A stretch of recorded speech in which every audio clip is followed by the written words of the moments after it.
Hello there and welcome. Now, the entertainment industry is one that everybody has an interest in, and there's somebody that's interesting today, and that's Winston Chong. He's the brother of Winston Chong, and he's got his own portfolio. It's quite a massive one. I know just before the show we spoke about this, looking at all the different things he's involved with, from Muay Thai to martial arts, acting, black sales. It's a long list of things. So we're going to chat to him, find out what his life is all about. Winston, welcome to the show. Thank you very much. It's finally nice having you here because your brother's been a regular with us, Winston Chong. Yes, I do. And so having you here, I think it's a different dimension today. You're exciting, I've never been here before, so.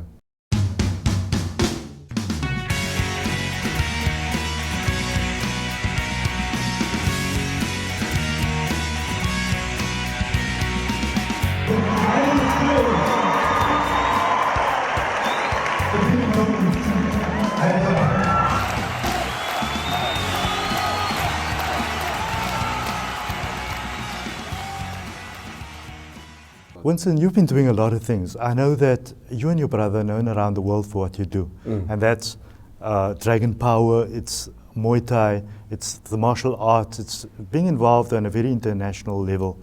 And then you guys are into acting because you have a very unique space that you fill as brothers. And then recently we chatted and you were busy with Black Sails, which is being shot in Cape Town. Many people don't even know that.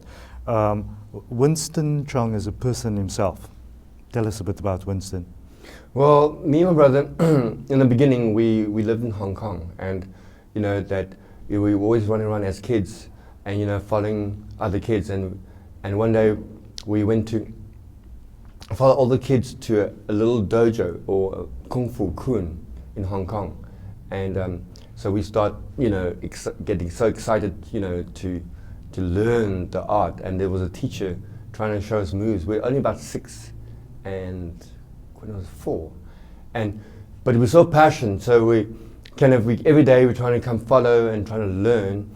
So by the time we're 10, we moved to South Africa, and then obviously we still kind of had interest in doing the art, But Chinese don't believe in taught by Western, because Western do not understand the Chinese philosophy, So that's why with the art. My uncle keeps saying you have to follow the art with Chinese by getting the Chinese teachers, because the Western teachers do not understand the spiritual side of the Kung Fu side. Correct, yes. But now with you guys it's a bit different. We find a situation, and this is my opinion, we find a situation where you did not only go there to learn, but you eventually became the teachers. If we look at South Africa in the context of South Africa now, you guys are sort of on the top of that industry at the moment, and perhaps for many parts of around the world you're the industry leaders in what you do. So going back to when you were 6 years old and 10 years old and what you're doing now, you've become the masters in what you do. Yeah, we're lucky because when we're young, sometimes you don't know what you want, and me and my brother were very passionate in following that, and so when we follow that, our uncles kind of came down to guide us as we were small, and as during the years, he sent a couple of teachers, to teach us. And as we get older, so my brother Quentin went to Hong Kong to just, keep up about 3 years, to maintain the Kung Fu. So we had a couple of teachers, masters, and during the time traveling in South Africa and trying to improve the art. So me and Quentin were trying to perfect the art of the freestyle Kung Fu. And others during the time, we got involved with bodyguarding and bouncing, and able to see if you can utilize the techniques, but then with the change the techniques within the outside world, Western world, because Western world is more aggressive, more aggression, more physical, more strength. And less spiritual, because you say that's it. Chinese culture, like many other cultures. Well, if you see a lot of the Westernized aggression, people get very angry and start, using bad words and, using anger and violence. So China is very peaceful, to try and avoid violence. So that's why with the Chinese philosophy, it's all about, flowing, without contacting, just kind of move within. That's why the speed is very important. That's why the Chinese are smaller, but they're able to improve their speed, to control the power and the strength of another person. Looking back on your childhood, how do you see your childhood today? Was it one that was of a strict upbringing? I know that your parents, if I remember discussing with Quentin, they were very traditional in their approaches, but very easygoing, allowed you to do what you want to do, that kind of thing. How do you see your childhood? How would you sum it up? Well, in Hong Kong, I mean, my mother is very traditional, from background, and my dad's not too, strongly, but I mean, we together as a family, we do it together, and so when we came down to South Africa, it's very different. My mom had to adapt. Traditional, it's very difficult because people do not understand, in the Western world, and at that time, that's during apartheid, and people classified Chinese as non-whites. Only Japanese was classified as whites. Oh, that's interesting. I didn't know that. I don't know about the agreement and investment from Japanese. Oh yes, that's the where money it came in, yes. that's sent to South Africa. So that's why the investment with Japanese, they were getting credit, as classified as white. So that's why we were a bit, sort of caught in between in some way. Yes. During that time. So, my mom had to kind of adapt, to adapt to the lifestyle. It's different to here, completely.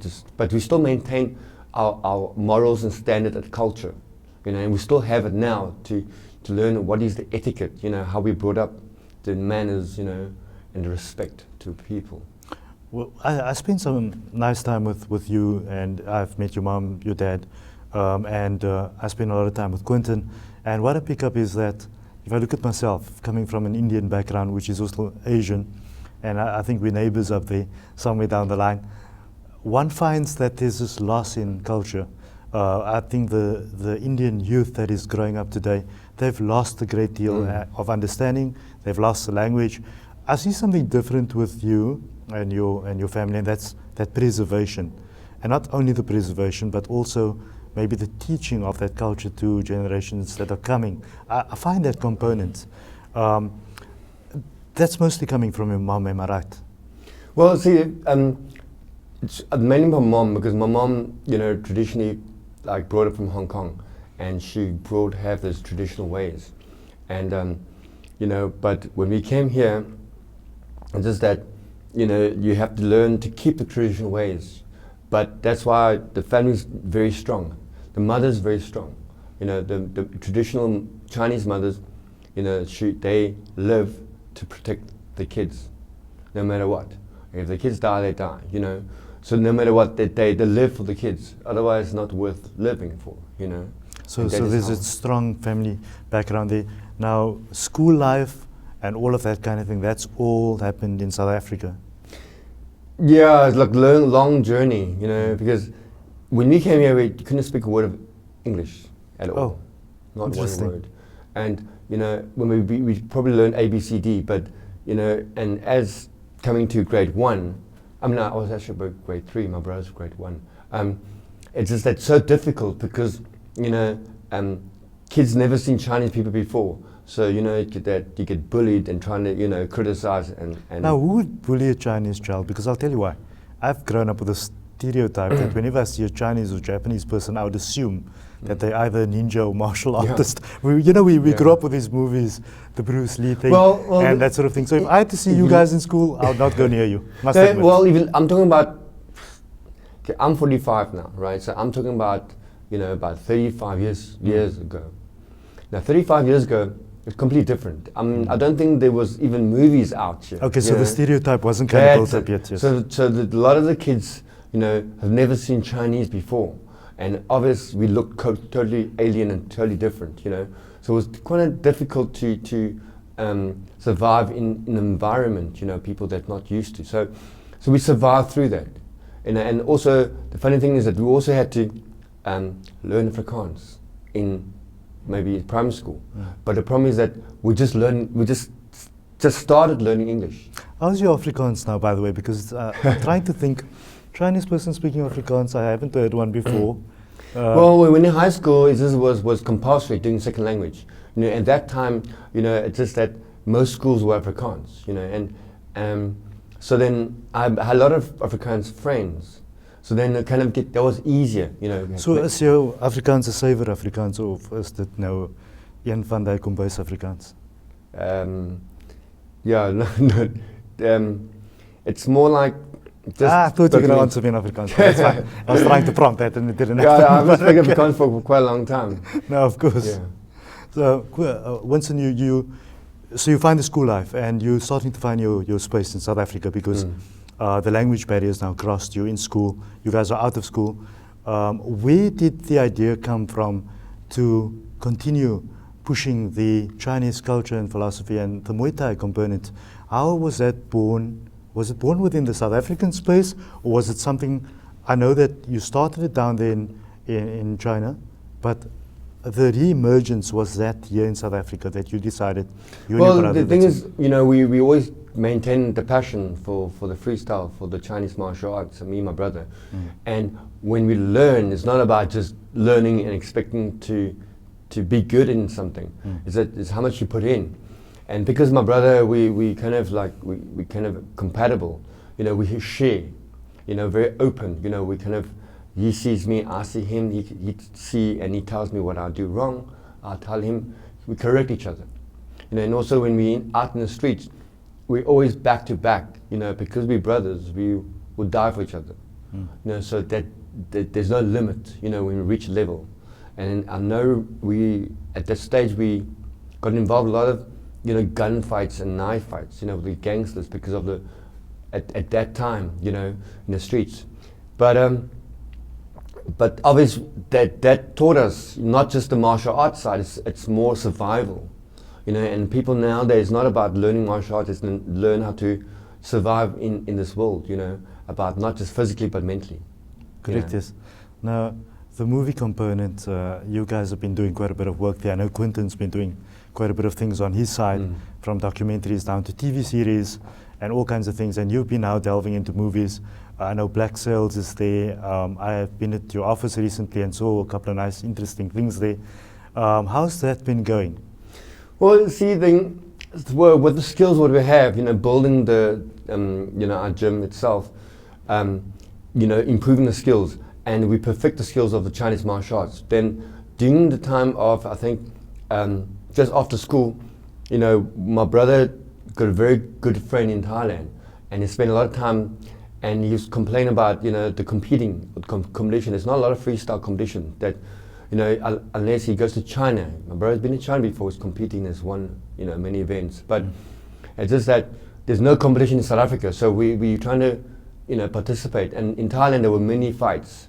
So that's why my brother got involved, and his best friend that is a champion, that they saw the skills Quentin had with the contact, you know, with the timing, you know, with the understanding with the martial arts. So it's easier to adapt. So Quentin started spending time in Thailand, you know, lived in Thailand. So he became, you know, good at what he does, you know, so that then he competed, and obviously he challenged to the world title shot. Correct, yes. So if I can maybe just discuss Black Sails with you at the moment. You've got some interesting roles going on there. Well, the skills from martial, as I said to you, we're learning the skills and improving and getting better and always doing the fighting. You know, I've done also a lot of fighting. Having the skills is that when we live in South Africa, because I height as a Chinese and I look as a Chinese, is that there's a very few Chinese community, and because we tall, we look very mixed, half Chinese. Correct, yes. And others, the American people, are very tall. So you know, we really, you know, kind of attract the people's attention because, you know, they want to try and tall Chinese, and especially we also have tattoos. You know, look like Chinese mafias. I don't know, people in Cape Town have actually no idea. You know, every Chinese I see with tattoos is a mafia. Correct. And the thing is, I think they watch too much movies. Yes. If you go to San Francisco, New York, in America, every Chinese got tattoos. And now the generation is, the Chinese are very tall. I mean, they're taller than me. Yes. And you think, so you go to America, then there's a lot of mafias there. You know what I'm just saying? Yes, correct. But that's why people don't understand. They don't understand the education, because that's why, you know, with me and Quentin being Chinese, reaching the media level, you know, trying to kind of expose us Chinese towards South Africa, to be part of it. Because, I mean, people don't understand. There's not a lot of Chinese media. There's not a lot of Chinese people that's involved in the media or attention. So I think what me and my brother do, we can get attention to get attention to the Chinese community in South Africa. Correct. Yeah. So And obviously, sorry, and the skills, learning the skills, and because of what we do a lot of promotions on TV for the Yes. Muay Thai. Yes. So a lot of the commercials and a lot of the Asians have watched some pictures, and also that we do train a lot of actors, models, people involved in media, commercials, to look good. But because of the training, they get to know us and know our skills, and they know what our height and the ability. And that's stuff, it, yes. and that suits a lot of the castings for a lot of the action Chinese mafia movies. Correct. So that's why we called in a lot of castings, not even casting, but they request us to be part of it because the look and the skills that we have. Correct. Yes. And my brother has been participating in a lot of the commercials, and and also that he could get into it and adapt and learn, to be good at it. And he's very good in the acting. No, of course. part. No, And no, I'm not yeah. an acting person, Yes. but sometimes, like we get chosen because our look and what we have. But Yeah. then you have to learn. That's how life is, You can't Yes. just expect, you just. It's Well, good I to- think it's about setting parameters for yourself in terms of benching yourself up, saying that you are able to do something, despite the fact that you have not done it before. And I think that's what life's about. Now, I remember coming into your office a couple of weeks ago with some event, and then I sat alone in the office, and one thing that attracted my attention was that sword on the wall. I then decided to take that thing off. I've never handled a sword before, and as I took it off the wall, I realized that I was in trouble because I lifted the thing up and the thing just totally went down to the ground, and I realized that, okay, right, this is not for me. How do you guys deal with that during shoots and stuff like that? Because I Well- see you guys really just... Well, you see, the real swords are made like metal and it's been folding thousands of times, the Yes. original swords. But obviously they don't make the swords anymore, and people don't use swords. Only So they- that's an original sword standing there. Well, that's a display, and the thing is, they don't make the original because it costs more money, and it's a lot of work to fold a lot of metal, Yes. and it's very heavy. But at the moment, people use it as a sport. I don't think people use long swords as a weapon. Yes. Unless there is traditional, Japanese masters that do still make it, but it's very private Correct. Yes. amongst the art. But they are very heavy. The real swords are heavy, No, correct, yes. And- So tell us about the role in Black Sails. Is it something that's exciting to you? Do you find it challenging at all? Well, it's lucky for me. It's excitement. A privilege to be part of such a big production.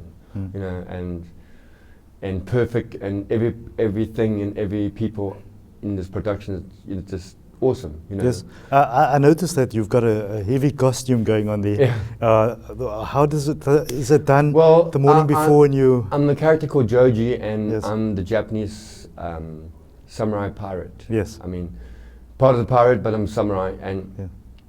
obviously trying to maintain the traditional look. Yes. Still. The fighting side is, just to learn the skills of a Japanese. So, that I use the Japanese skills of fighting on the sword fighting. Have you got some experience with that one? Because I know that when we spoke in the past, you mentioned to me that sometimes what happens is, like on these kind of shoots, an actor comes in and there's a choreography that goes on. So this means, Yeah. okay, take the sword, move it to your left now, to your Yeah. right, and then try this and that and the other, whatever it might be. But the fact that you guys have some know-how of all those kind of things, does it make it easier for you to deal with those kind of things?